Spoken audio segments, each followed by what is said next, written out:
நான் வந்து விஜய் ரசிகர் கிடையாது. ஓகேங்களா? நான் டீனேஜராக இருக்கும்போது, ஓகேங்களா, நான் குழந்தையா இருக்கும்போது ரஜினியை பார்த்துட்டு இருந்தேன்.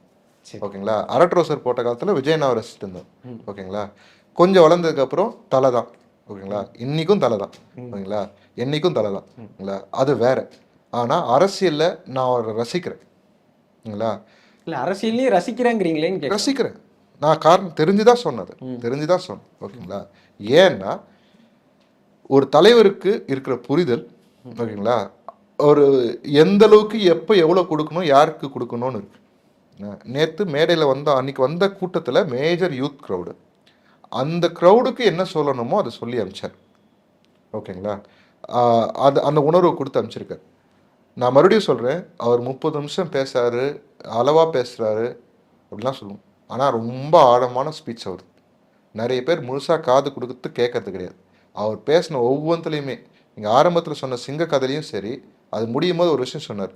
This is not an example, this is declaration சொன்னார். அதை கடந்துட்டு இருப்போம். அந்த மாதிரி ஒவ்வொரு பாயிண்ட்லையும் 1000 அர்த்தம் இருக்குது உள்ள. ஓகேங்களா?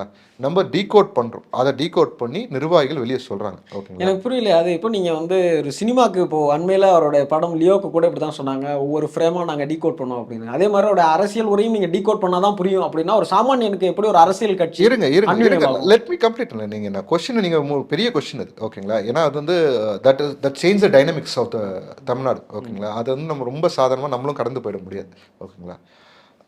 அந்த டீகோட் பண்ணுற கெப்பாசிட்டி எனக்கு இருக்கிற மாதிரி நிர்வாகிகளுக்கும் இருக்குது. நிர்வாகிகள் அதை டீகோட் பண்ணுவாங்க, அதை அவங்க சொல்லுவாங்க. ஓகேங்களா?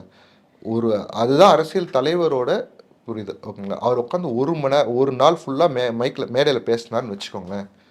காலையில் என்ன சொன்னார்ன்றத சாயங்காலம் மைண்டில் இருக்குமா? இருக்காது. அவர் பேச வேண்டிய விஷயத்த பேசிட்டார்.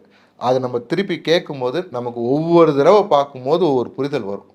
நான் சொல்கிறேன், அவர் சொன்ன எல்லாத்தையும் நீங்கள் ஒரு மாதம் கழிச்சு பாருங்கள். அப்போ உங்களுக்கு வேறு புரிதல் வரும். நீங்கள் அதை ட்ரை பண்ணி பாருங்கள். அப்போ தான் உங்களுக்கு புரியும். ஓகேங்களா? அதுதான் உண்மையான தலைவர்கள் அப்படி தான் இருப்பாங்க.